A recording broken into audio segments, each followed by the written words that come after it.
You're listening to How to Win with Mike Moore, the podcast that provides you with practical insights on how to win in every arena of life. Introducing the Mike Moore Ministries mobile app, your gateway to spiritual inspiration and godly leadership. With a host of practical features, it's like having a personal spiritual guide in the palm of your hand. Watch and listen to the How to Win podcast, get exclusive early access to the Answers That Work broadcast before it airs on television, receive uplifting and thought-provoking nuggets, and stay up to date with Mike Moore's speaking engagements through an interactive calendar. To download, visit your device's app store and search Mike Moore Ministries. Hello, I'm Mike Moore, and welcome to the How to Win podcast. These podcasts are based off 2 Corinthians chapter 2, verse 14. It says, "Now thanks be unto God who always causes us, you and I, to win in life." I want to welcome you to my leadership edition of the How to Win. And my goal in this edition is to inspire you and to equip you to operate on a high level.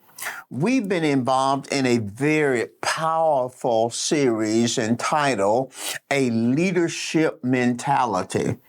A Leadership Mentality.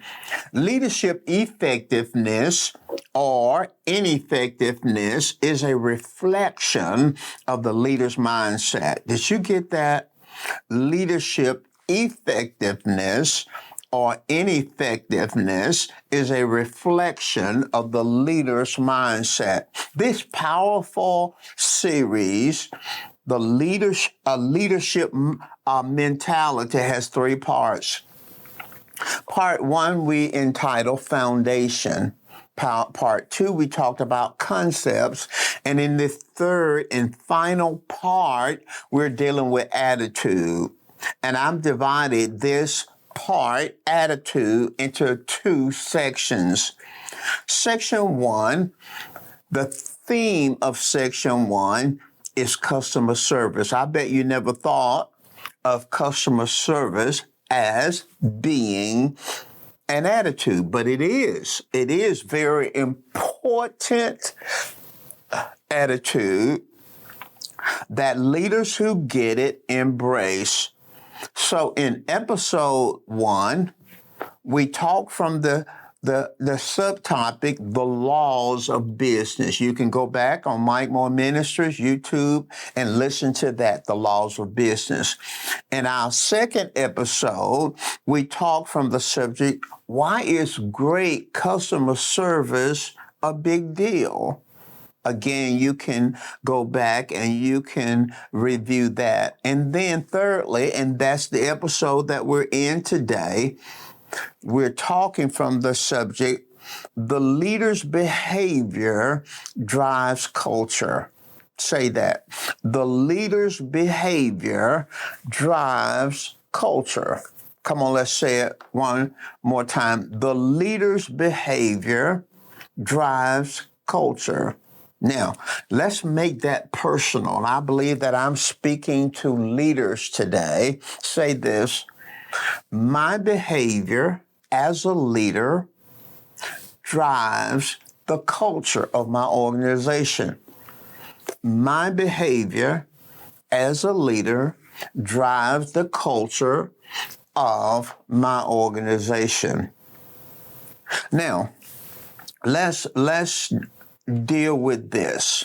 Let's talk culture. If my behavior as a leader drives the culture of my organization, what is culture? So let's look at culture. Culture first is how people inside the organization interact with each other. How do people inside, the employees, the volunteers, the leadership, the staff, how do people inside the organization interact with each other? That's culture. Secondly, culture is how engaged and enthusiastic people are inside the organization. How engaged are the people inside? How enthusiastic are the people on the inside of the organization. On the inside, the staff, the volunteers, the employees. How engaged are people inside? How enthusiastic, how excited are they about what they do on the inside? That's culture. Thirdly, culture is how things are around here. How things are around here. The behavior, the values, the behaviors. How are things around here? I heard someone years ago describe culture in this way. He used the analogy or the metaphor of a fish tank. You got this fish tank with beautiful fish in the fish tank. And you got these beautiful rocks in the fish tank. And then you have trees, that little trees in the fish tank. And then you got beautiful lights in the fish tank. Different colors shine through the fish tank. And then you have these great and a variety of beautiful fish in the fish tank. Now, this person defined the culture as the water in the fish tank. And he said that the water in the fish tank can be good water, healthy, or it can be foul water, dirty water. He described culture as the water in the fish tank. How is it? Because fish cannot survive. Even though the trees and the rocks and the color and the tank is beautiful, the fish cannot survive in a polluted fish tank, water that's polluted. But if the water is fresh, then the fish can thrive. So the culture has to do with how is it to work around here? What is it like around here? What are the customs? What are the behaviors? What are the values around here? And I am saying in this episode that the leader's behavior will drive the culture. Leaders' behavior determine whether the water in the fish tank, the environment, is healthy and clean and fresh, or whether the environment in the fish tank, the water in the fish tank, is poisonous and polluted and dirty and foul. Culture is that way. Culture has to do with whether or not people can survive and thrive in an environment, or whether they are hindered. Their growth is hindered in an environment. So since a leader, the leadership drives the culture, then I think that there are some questions that every leader must ask themselves, his or herself, and must answer with integrity and transparency. So let's look at some questions that you must ask yourself, leader, and you must answer, and no one can answer these for you. Number one, do people outside of the business enjoy working with you? Do people outside of your business, nonprofit, for-profit business, can be a secular business, could be a church, ministry. Do people on the outside enjoy working with you? Your peers, others outside, other businesses outside. You know, as a pastor, we did business with the community. We did business with people on the outside, whether it was schools or whether it was other entities. We had to, as a church, do business with the outside. And how people feel working with you on the outside is important. So do people, leader talking to you now, people, your peers outside, businesses outside, others outside, do they enjoy working with you? Well, you may need to take some surveys and you may need to ask some questions. Second question, do people honor your leadership? Remember, leadership, the leaders drive the culture. Do people honor your leadership, enjoy working with you? You say, well, I don't know. Well, you need to do some surveys. You need to give people an opportunity to express themselves without retaliation, without fear, or without negative repercussions or consequences. Do people under your leadership enjoy working with you? Third question, do people that report to you want to emulate your actions and decisions? Do people under you want to emulate your actions? Do they want to be like you? I want to be like Mike. Do they want to be like you? Do they want to emulate? Are they impressed with your decision making? Do they want mentorship from you? Do they want to embrace what you bring to the table? Number 4, do people under you feel that you're friendly, accessible, flexible, inclusive, supportive, and helpful? Do people under you feel that you're friendly? That's why feedback is so very important. I encourage every leader to get some feedback from the people that they lead. Do people under you feel that you're friendly? Do people under you feel that you're accessible? Do people under you feel that you're flexible? Do people under you feel that you're inclusive? Do people under you feel that you're supportive? Do people under you feel that you're helpful? Because you are driving, or you will drive, the culture. Leadership drives the culture. Number 5, are you easy to work with or hard to work with?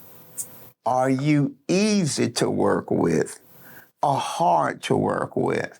Because if you're easy to work with, then the environment is going to be like that. Easy to work with the people in the environment.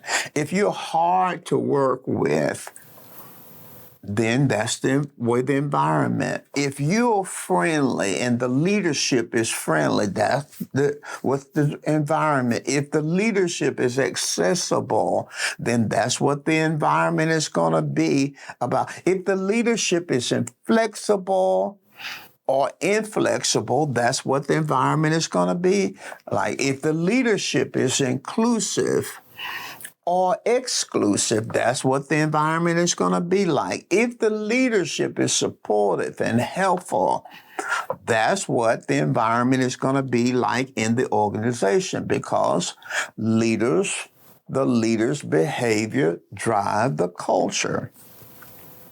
I think not only are there questions that you need to ask and answer, and most of these questions, you're going to have to put some kind of feedback in place, because we tend to judge ourselves differently, give ourselves more grace, more mercy than we give others. We hold others to a higher standard, for the most part, than we hold ourselves to. So you need feedback to get some transparent, honest, frank feedback concerning your behavior. But I also think that leaders must know some things in terms of what the followers want. The people that follow you, what do they want? What do followers want? What do followers need? I'll give you three things that they want. There are other things, but I'll give you three things that the followers in your organization, your business, your ministry, your church, the followers want. Number one, personalized attention. They want some attention. They want personalized attention. They want to be treated like they are a unique individual with personal needs and situations. Your followers are unique individuals, and God created them to be unique individuals. They also have unique personal needs, and they're involved in unique situations. So there's going to have to be some interaction, some desire to connect with your followers because they want personalized attention. Secondly, followers want positive behavior. They want positive behavior from you. They want respect. They want consideration. They want concern. And they want appreciation. No one wants sharpness. No one wants snappiness. No one wants rudeness. No one wants harshness. No one wants meanness. Now listen, you're the boss. You're the leader. But people don't want you to be mean to them. Nobody wants that. I mean, you said, well, this is just my personality. Well, you need to change. If you're mean, you need to change. If you're rude, you need to be changed. If they're snappy, if you just disrespectful, you need to change. Don't give yourself an excuse. What do followers want? These are three simple things. They want to be understood. They want their feelings, their point of view considered. They want to be understood. Now, what do they want? What do followers want? Number four, they want ownership. They want ownership. They want to be empowered with authority and responsibility. They don't just want to be gophers. They don't want to just go do this and go do that. No, they want some ownership. They want authority. They want responsibility. They want to be able to make some decisions about what they do. They want the liberty to be creative, to do things in a way that they think, as long as they get the results you need. You set the tone for the results that you want them to bring, but give them the liberty to have decision-making rights and the creative leverage to do it their way to get your results. Don't demand certain results and demand it be your way. That's not good leadership. What they want, fifthly, they want feedback. They want positive affirmation, and that's what you should be given in a majority way. Customarily, you should be giving positive affirmation, but they also want correction. They want to know if they're not doing it right. They don't want for you to wait till the review time, the evaluation time, and then to correct them. They want feedback. They want to be corrected. Finally, as I close this episode, and I trust that you're being blessed by it, leaders who get it needs to be aware of and strategic and defeating the enemies of memorable customer service. Okay, what are those things that hinder your organization, your business, your nonprofit, your for-profit business? What's hindering you from having, and your entity, your organization, from having memorable customer service? When people leave, they are impressed with the experience of interacting with you and the area you lead. Number one, indifference is an enemy. Indifference simply means a lack of concern, a lack of interest, to be just neutral. you walked in business and you can tell those people who were serving you, the customer service people, or it was just sales people on the floor. You could tell whether they were indifferent, whether they were concerned or not concerned, or whether they were just neutral, whether they were happy you were there or they just didn't care. Indifference is an enemy. Inflexibility is an enemy of good customer service. Inflexibility, in other words, when your business, it should have policies and rules so that you have order and consistency. But when your policies govern every situation and there's no flexibility, you're not going to have memorable. Well, the policy said, but there are different situations, there are different circumstances.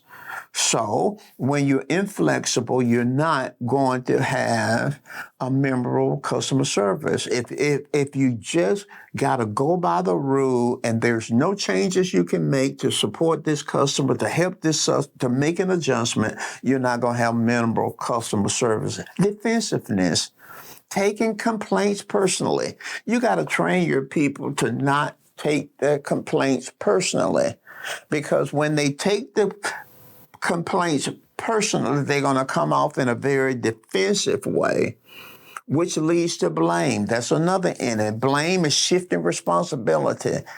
You don't want to be shifting responsibility, blaming somebody else. You want to take some ownership, which leads to debate and being argumentative. You don't want to be arguing with customers. Please understand that. That just never works. You're not going to win when you argue and debate with the customer. Slowness is an enemy. Just too slow. It's just taking too long to get this thing worked out. And finally, disempowerment.